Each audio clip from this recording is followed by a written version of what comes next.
Olá, seja bem-vindo a este canal. Neste vídeo eu estarei dando sequência aos estudos das lições bíblicas desse primeiro trimestre de 2025.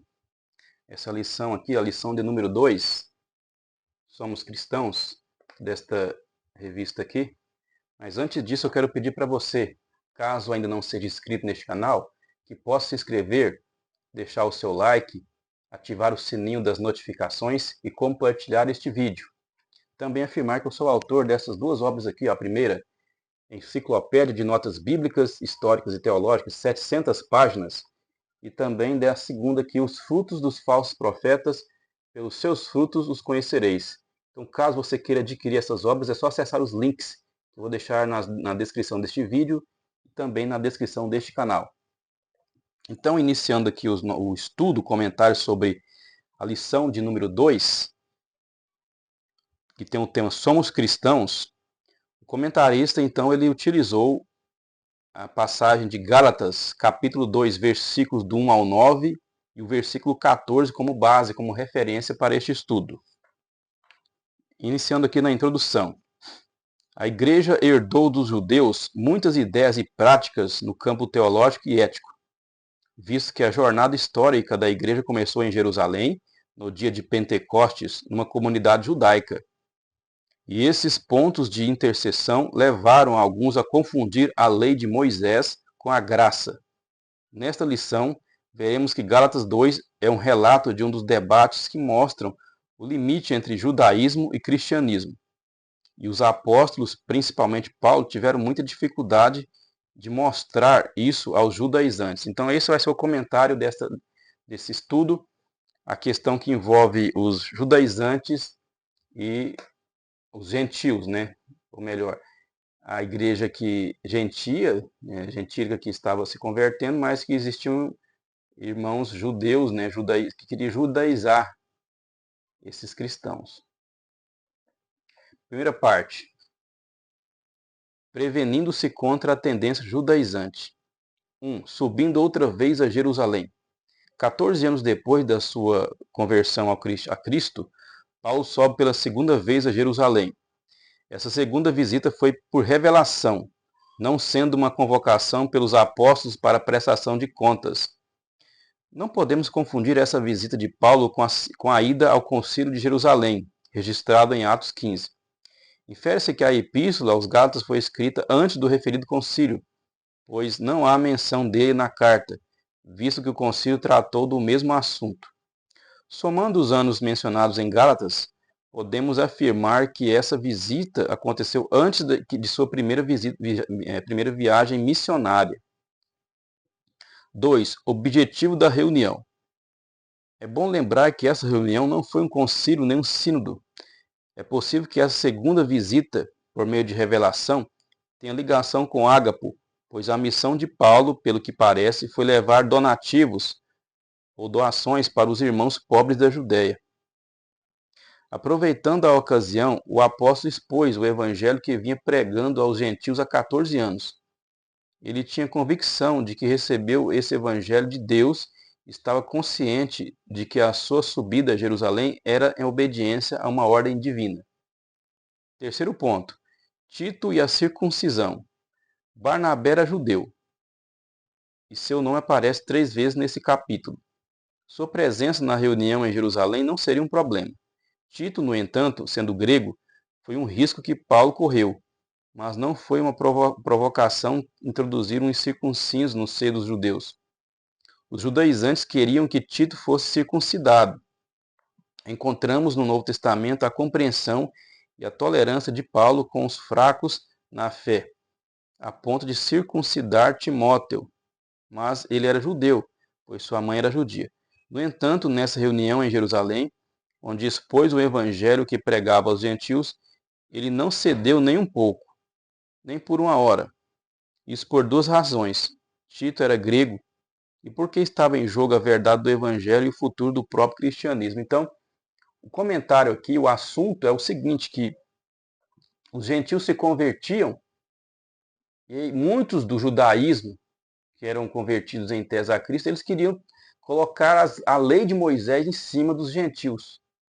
Ou seja, que ele se circuncidasse.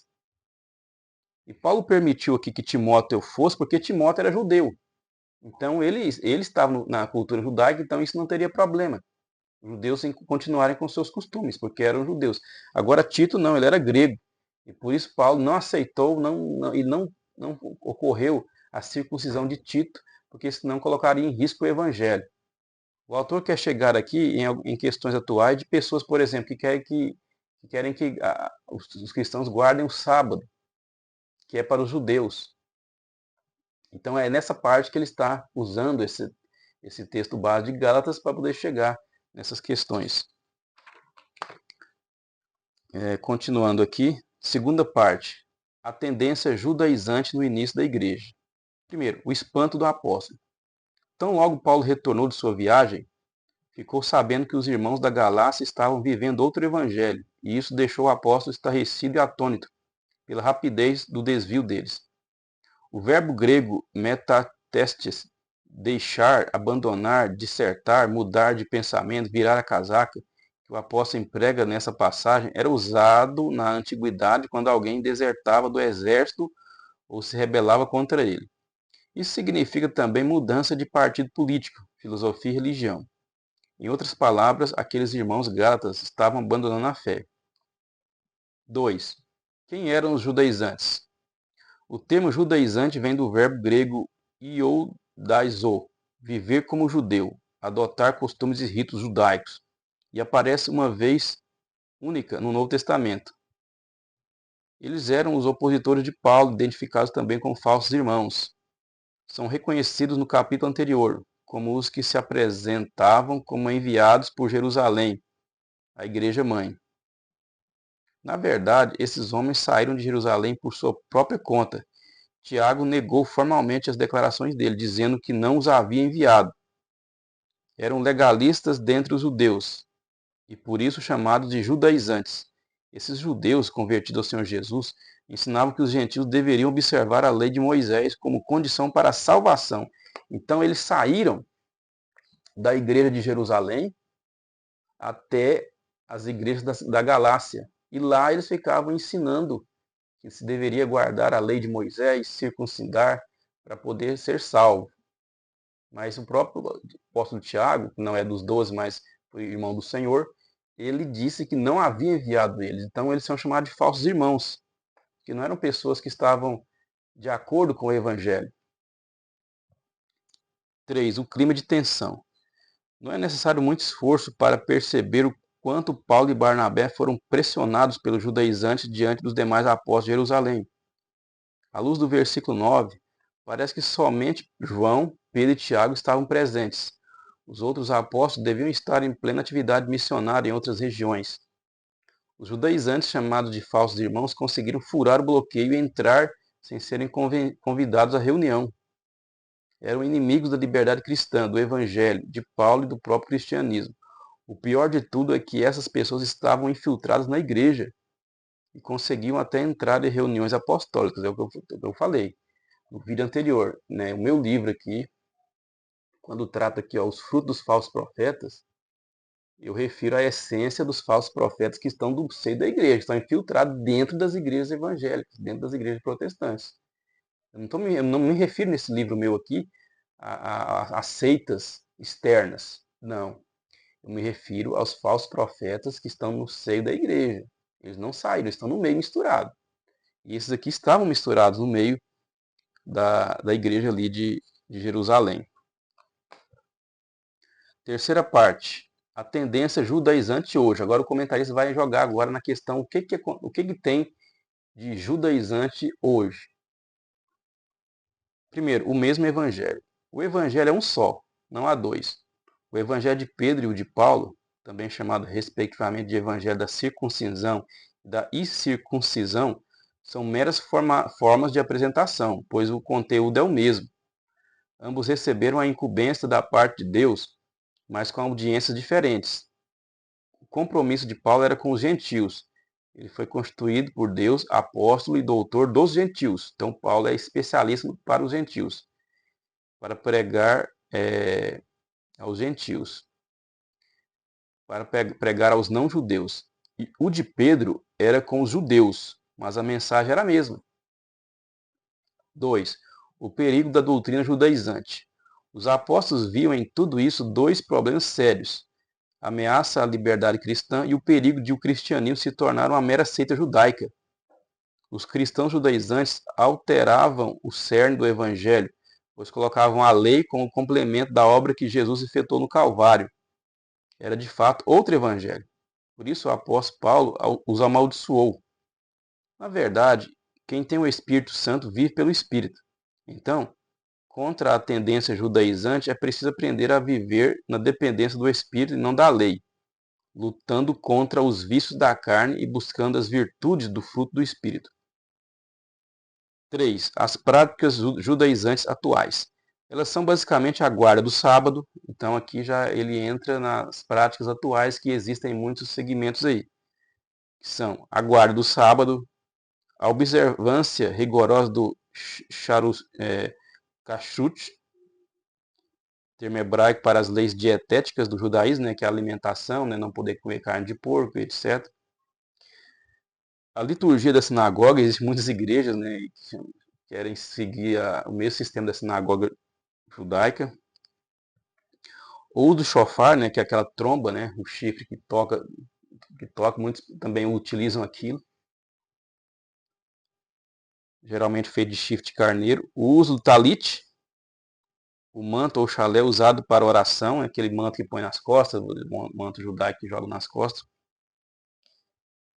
E o uso do kippar, o solidel que os judeus religiosos usam sobre a cabeça, aquele chapéuzinho bem aqui na parte de trás da cabeça aqui que os judeus usam. Então, uma vez, um líder de uma grande igreja do Brasil começou a aparecer nos seus cultos lá, com a barba grande, com um chapéuzinho desse na cabeça, um solidel desse na cabeça, e com o manto, né, que é o talit, né, nos ombros.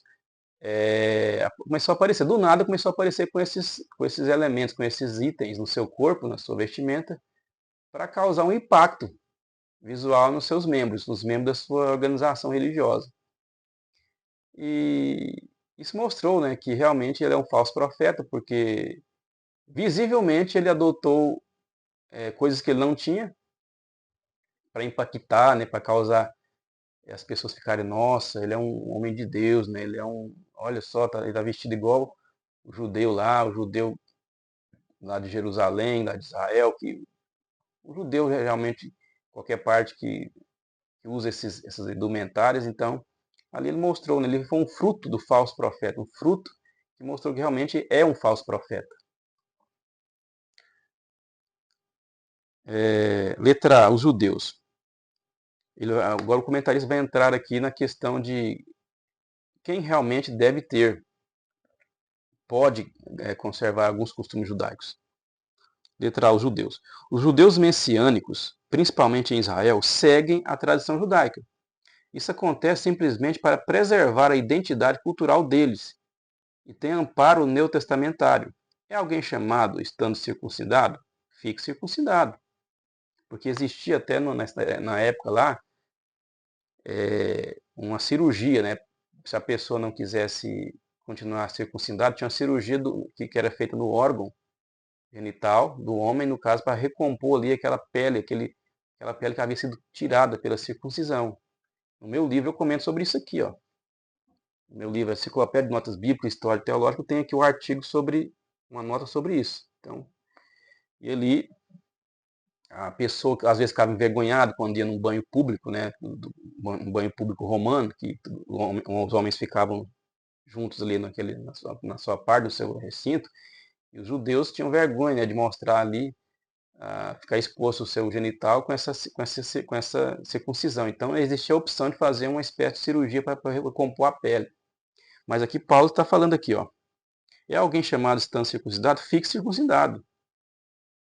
Ou seja, na conversão a Cristo, do judeu, ele não precisa mudar a sua tradição e cultura. Então, o judeu realmente judeu, que se converte a Cristo, ele tem o direito, ele pode continuar com seus costumes judaicos, sem problema, a guardar o sábado, a guardar lá alguns ritos, né, porque ele é judeu, é da sua cultura.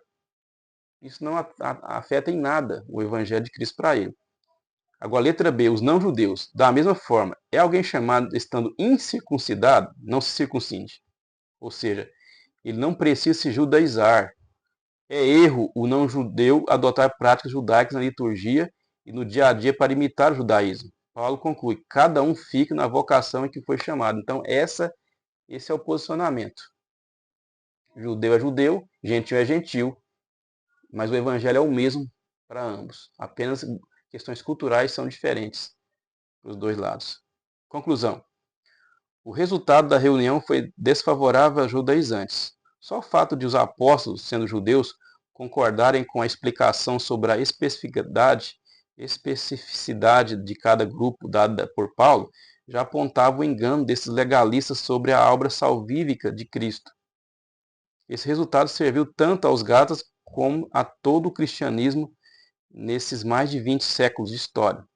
Assim, a diferença entre judeus messiânicos e os cristãos judaizantes atuais é que os judeus estão preservando uma cultura hereditária do seu povo, e os judaizantes colocando remendo novo em pano velho. Então essa é a diferença que existe entre esses dois grupos, né? Entre os que são judeus realmente cristãos, que são judeus, e entre aqueles que querem ser judaizantes, sendo que eles são gentios. Então este que foi o comentário da lição de número 2. No próximo vídeo estaremos comentando, se Deus permitir, a lição 3, a encarnação do Verbo de Deus.